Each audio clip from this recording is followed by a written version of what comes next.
There we go. And I don't know if that'll fit in, so we'll just take the lid off. So I'm just gonna mix all these dry ingredients first. So we're gonna start with 1 cup of flour.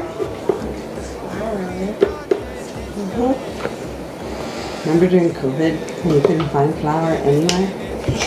It's insane. It's crazy. And yeast. Yep. We were wanting to make homemade pizzas. No yeast to be found anywhere. Jeez, 1 teaspoon of salt, 1/2 teaspoon of pepper. Oh, I like pepper, it's all good. And stir that up.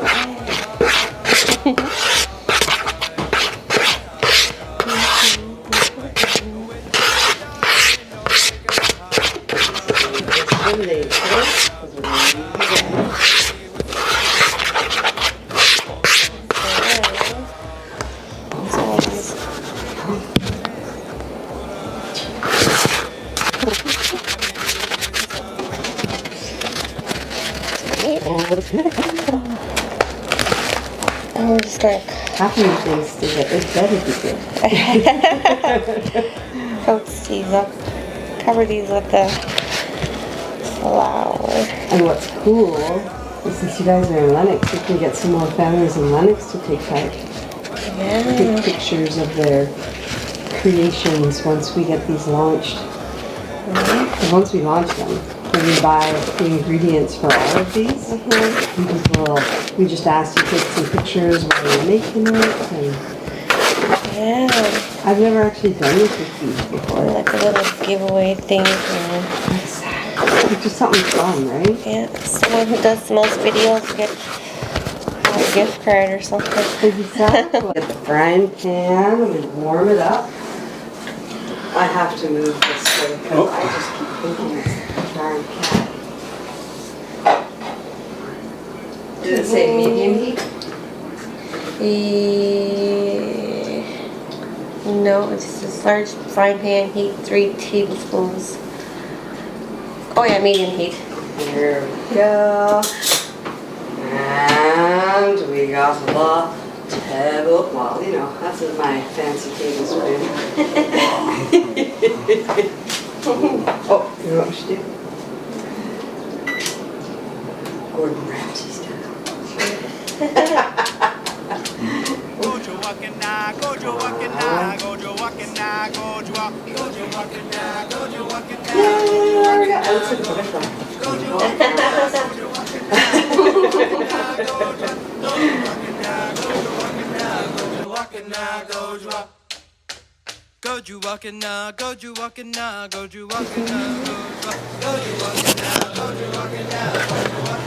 go So cool. I'm the chef.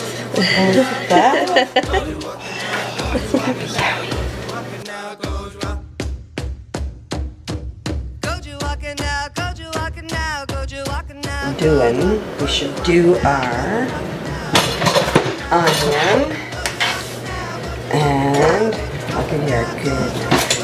This is the best knife. Onion, carrots, celery, but I think it's the onions that we add now.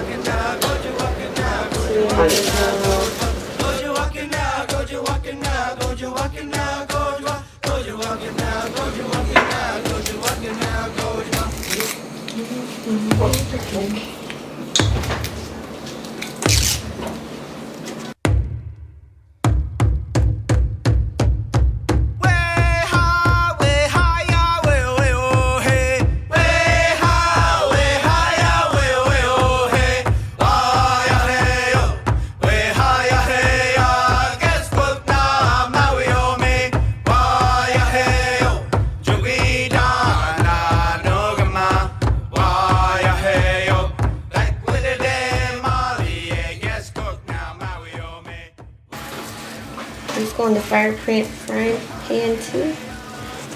Yeah, as soon as the meat's done, then you leave all the stuff that's from the meat to make that flavor go into the onion. And then we throw it all into the pot. And then we cut up everything else and just get ready.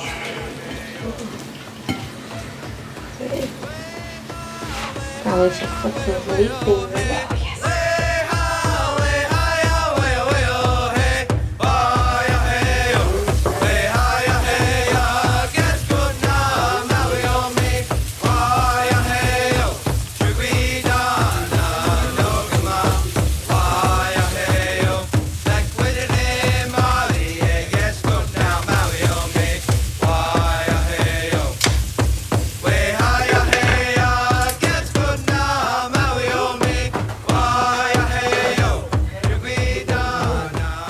Once we get that garlic and onion cooking, otherwise it smells like it's such yumminess. Garlic and onions go on this spot. Now once we move the meat into the stewing pot, then we're going to cook this and this, and then once these are done, we throw this in with that, and then we add the tomatoes. And let them slow cook, well, medium cook. We're going to medium cook them. Cover the meat. Then we work on our veggies. And peanuts. 3 or 4 cubes, I think it is. 3 or 4 stalks. Yo way yo, yo way yo, yo way yo, yo way yo, yo way yo. Think of us now and then, and pray this tragedy will end. They are lost, they are alone, they are far, far from their home. They have families who love and care, and forever wish that they were there. Yo way yo, yo way yo, yo way yo, way yo, yo way yo, yo way yo.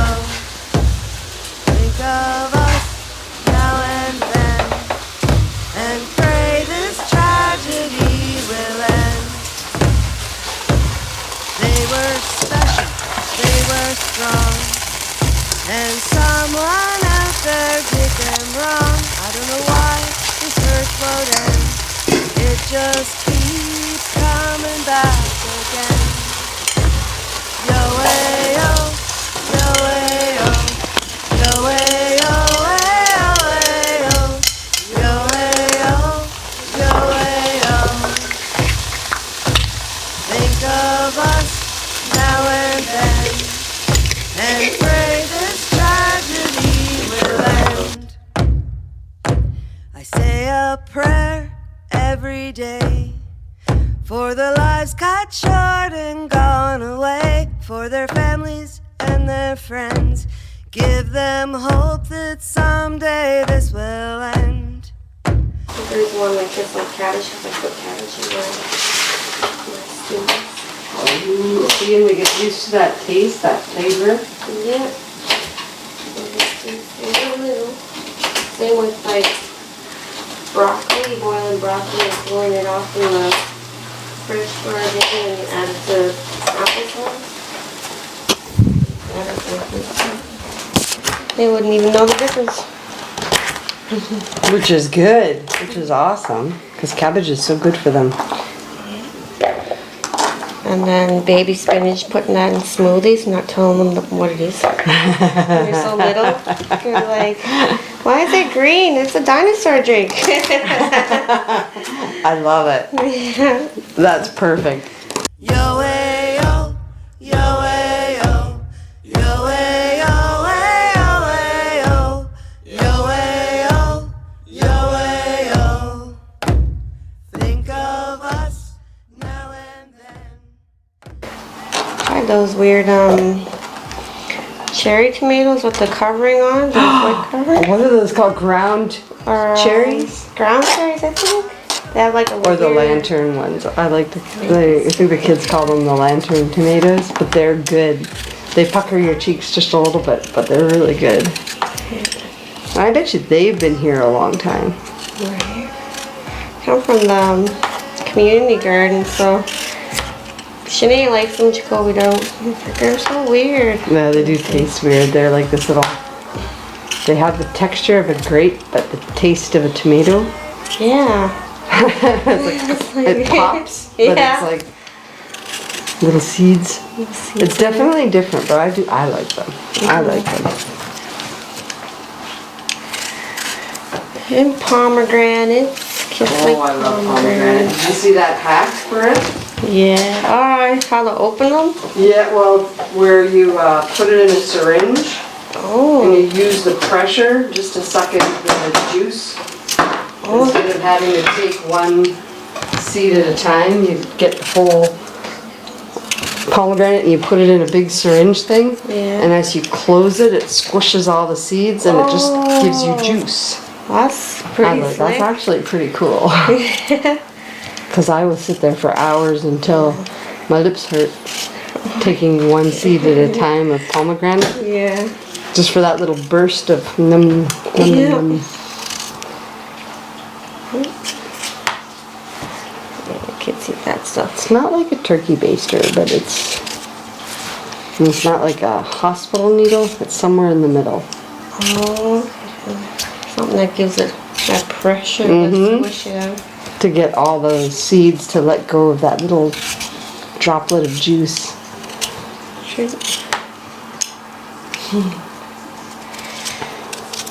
I used to see Tommy make stews like this for the rabbits all the time. Rabbit stew? Yeah. Actually, my dad made rabbit stew a lot. And he was like, "You want to eat this?" I was like, "No." A little kid. I wouldn't eat it either. But I would take the rabbit foot. Because it was good luck. I would definitely take the rabbit foot, but I wouldn't eat the stew. Yeah. And then one day he tricked me. He was just like, "You want some of this meat pie?" I was like, "Okay." I ate it all. And he was like, "That was rabbit meat." And I was like, "What?" He starts laughing really hard anyway. The old man. He's like, "I knew I'd get you one of these days."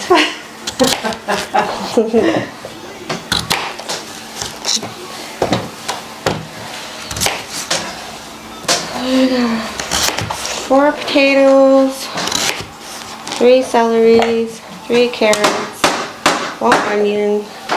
I think onion is done. Now I'm going to boil this.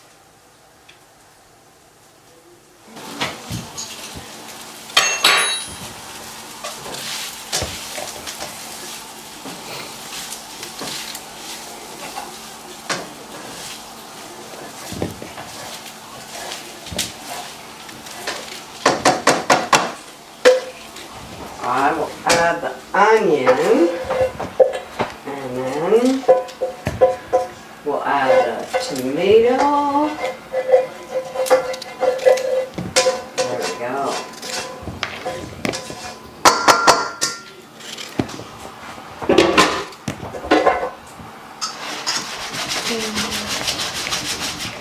Teamwork makes the dream work.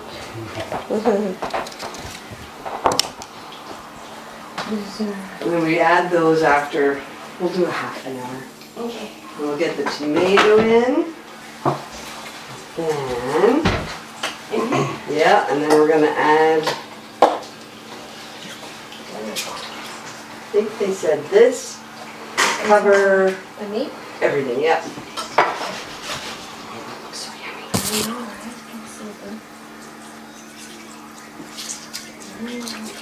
We have 2, because this is, I think, 4 cups. I think there's 2 in each of those. Yeah, and then if we need to add more, we can.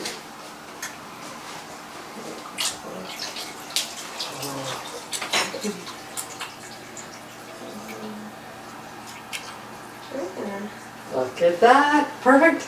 Perfect. And just do one little That's of that, Rich. Oh, That's so good.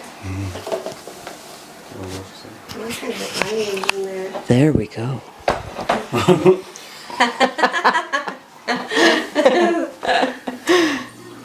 Give it a stir. There we go.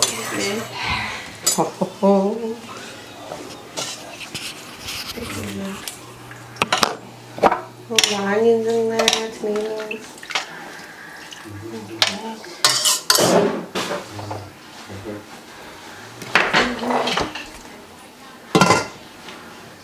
So good.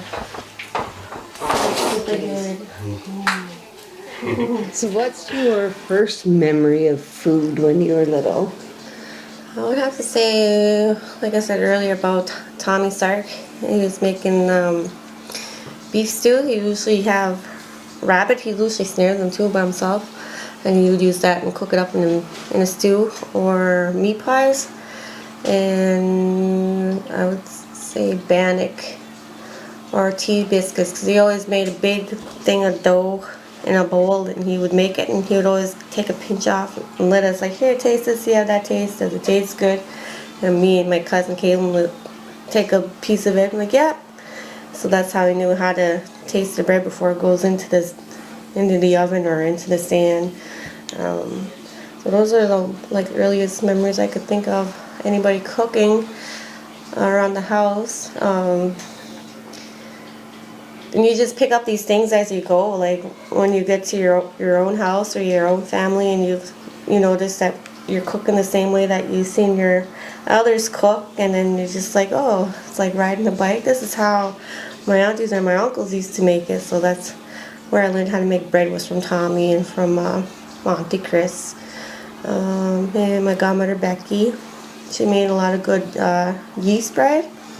They're so good. I miss her bread so much.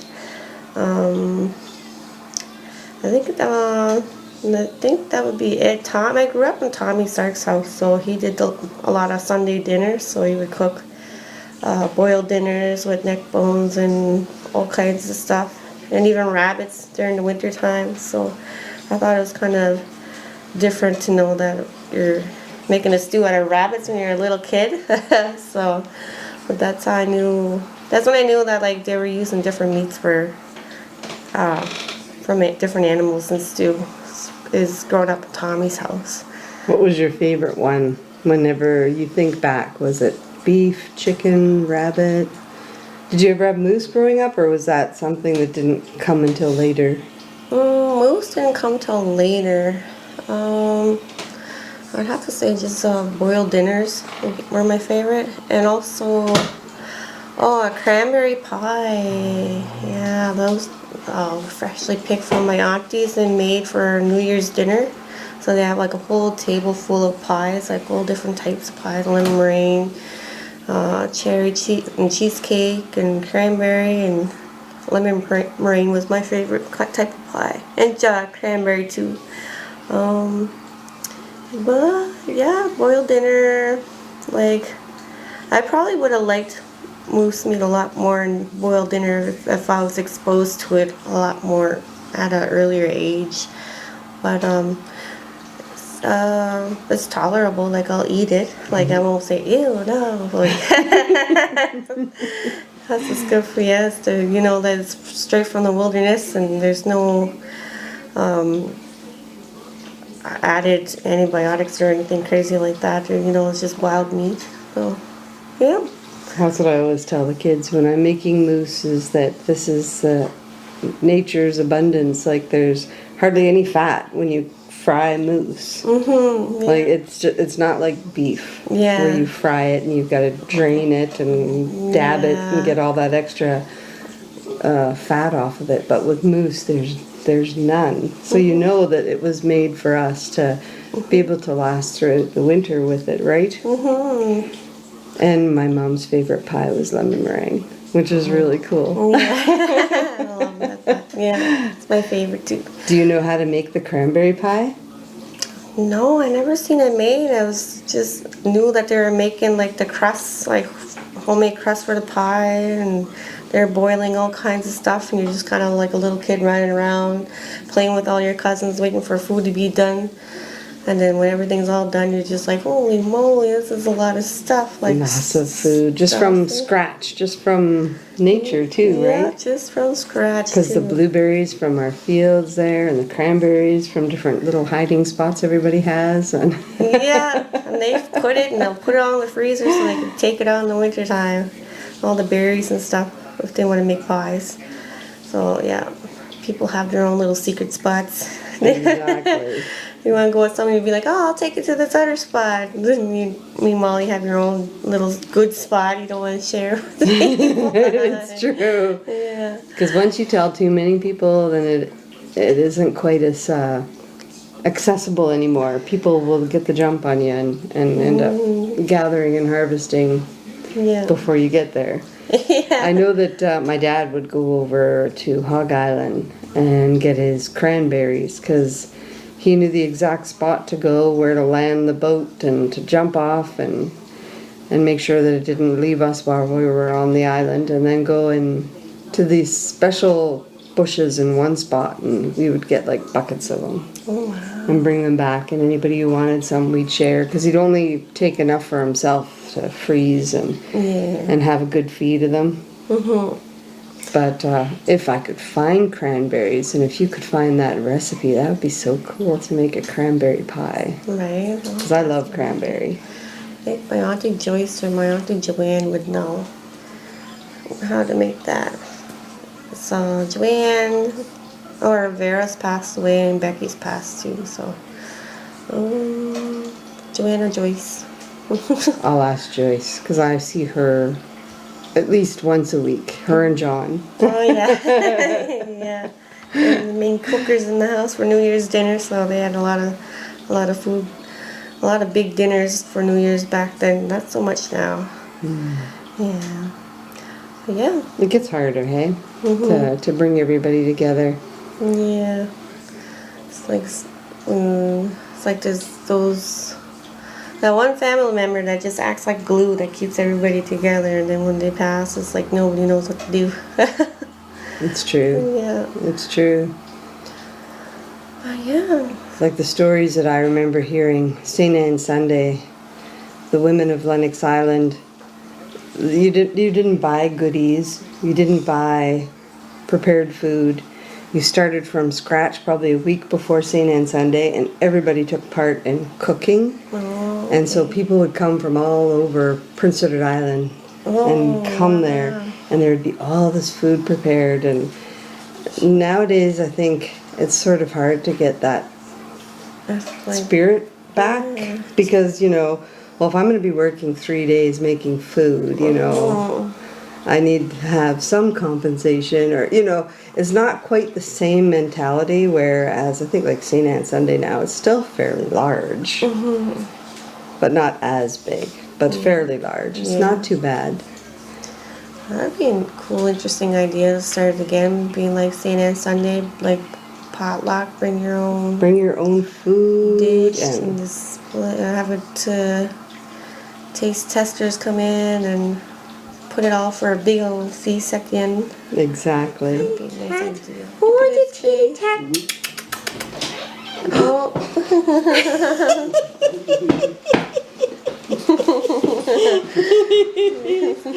Fishing. I was thinking about traditional Mi'kmaq foods, and then I was thinking about fishing. Now, fishing as in collecting clams or oysters, to actually going out and doing lobsters or snow crab or...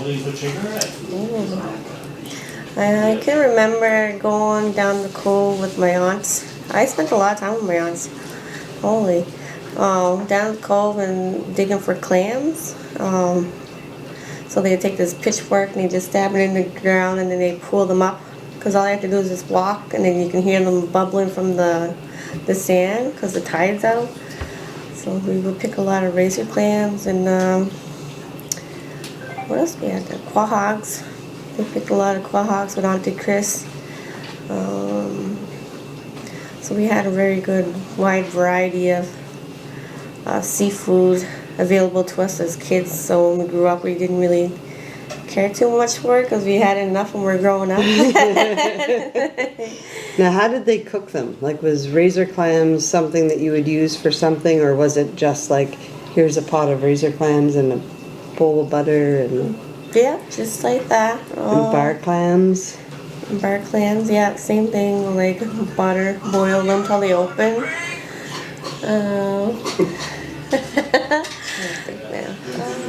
I know, I am thinking.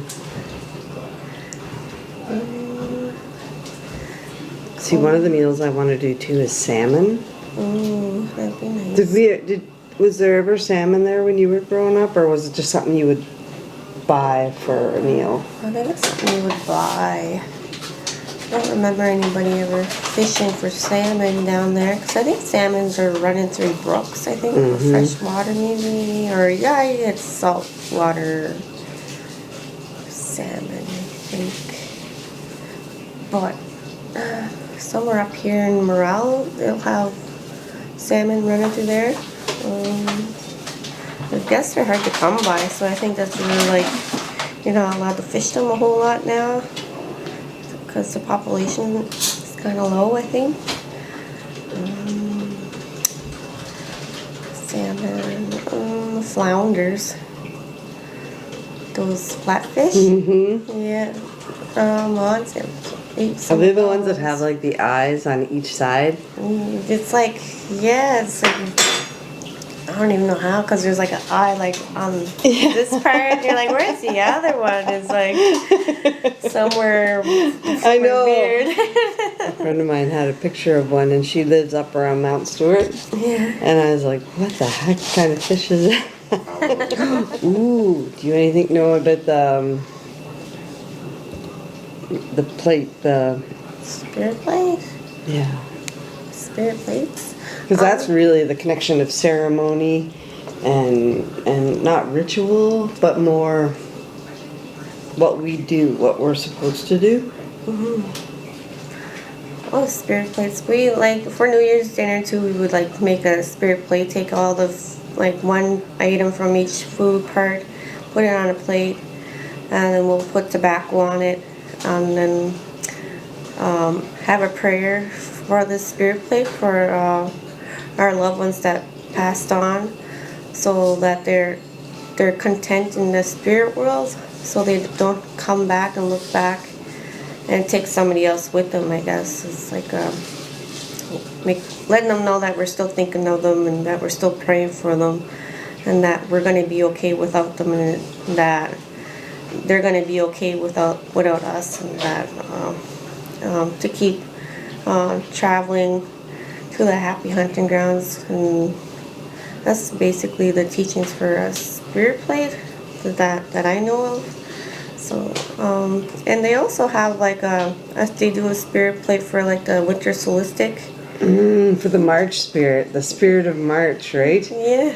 Because they said usually we never had enough food to last for that last month of winter. Yeah. So if they offered something, that the spirit would be kind to us and maybe end a little bit early in case we needed to replenish our food. Yeah. I think I seen that somewhere, one of my friends put, which is really, I never even had heard about that before, but it's so nice that these are coming back.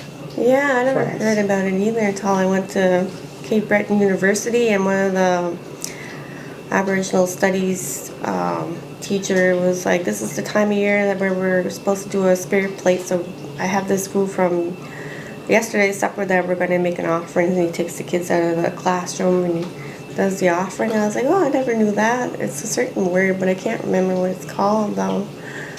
But that stuck with me forever. I was like, that's neat. Like, really neat.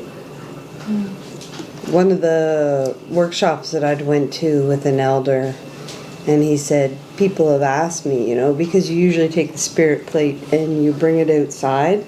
And I said, well, one of our young people saw a fox come and grab something off the plate and take off. So I said, does that take away the importance of the spirit plate? He said, no, maybe the spirit of the fox is guided by the ancestors that the food was created for. You can't imagine, you can't be the one to decide why things happen the way they do. Oh, yes. We just have to follow the teachings that we're given and think, well, maybe that fox was led by who wanted to have the spirit plate. Like, Yeah. so you can't say it takes away, you know, that you wake up the next day and the plate's empty. That's not what this is about. No. It's like this, it's an offering, whether it's actually taken or if it's actually taken by the little animals that are living around and it helps Yeah. them out. Mm-hmm, exactly, yeah. That's another part too, like, never want to push away animals that are, because we're spiritually connected in different ways, and that's where our clans would come into, like, different type of clans we have, like mine's the fox. So to me it would be a different meaning seeing a fox come approach the plate and be like, oh, it could be somebody in my family or somebody else's clan, or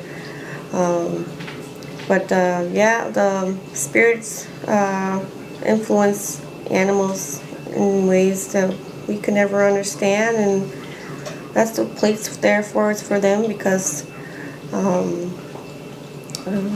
it's for the animals, and it's for our relatives on the other side, and they come in different shapes and forms. So it could be a fox, could be a bird. So it's good to see the spirit plate be gone or not gone.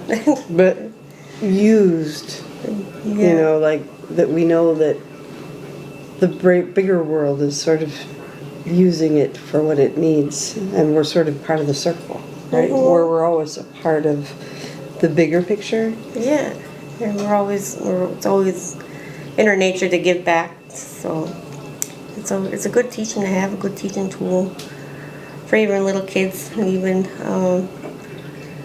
that's the purpose of the spirit plate that I know of.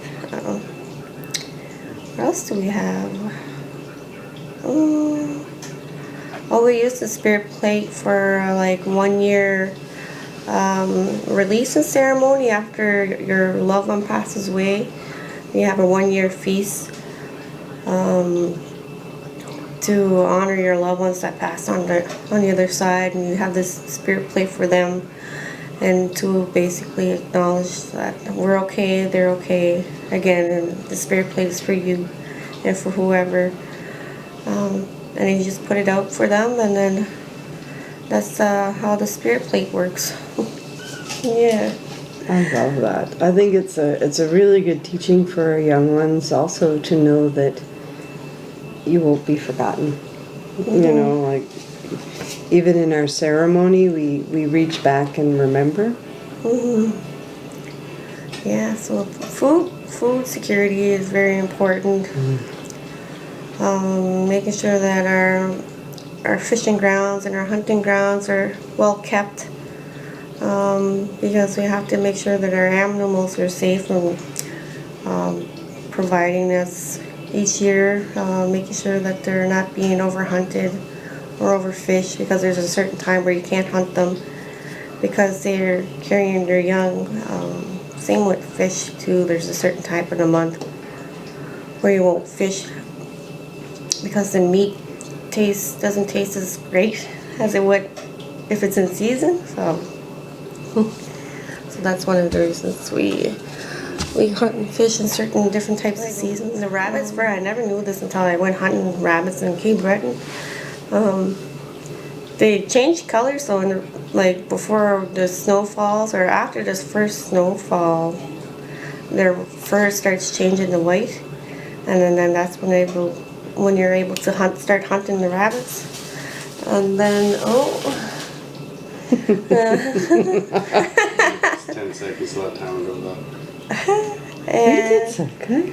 yeah, so rabbits, and when they change color in the spring, they go back to brown, and they just adapt to their environment. And then there's the food. Oh my God, that's perfect timing. Oh my God.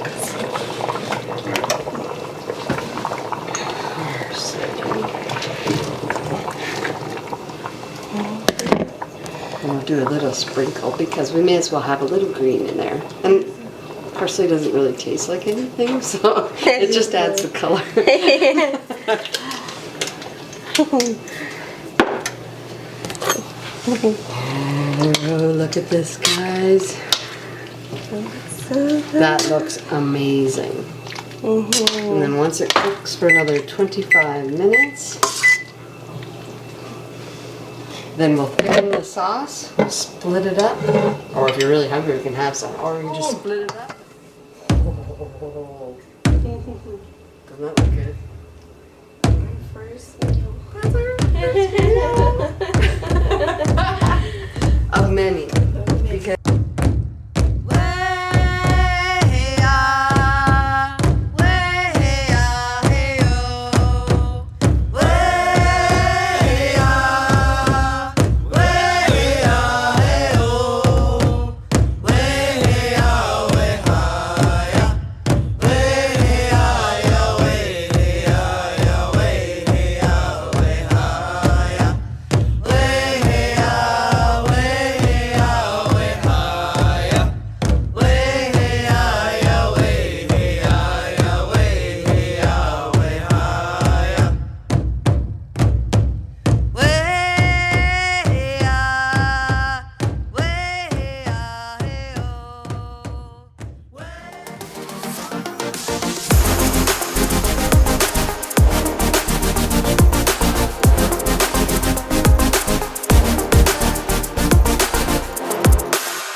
instantly it was like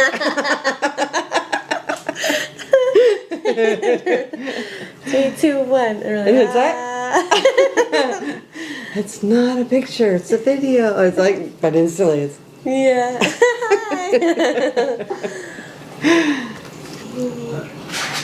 You're good, yeah. Oh.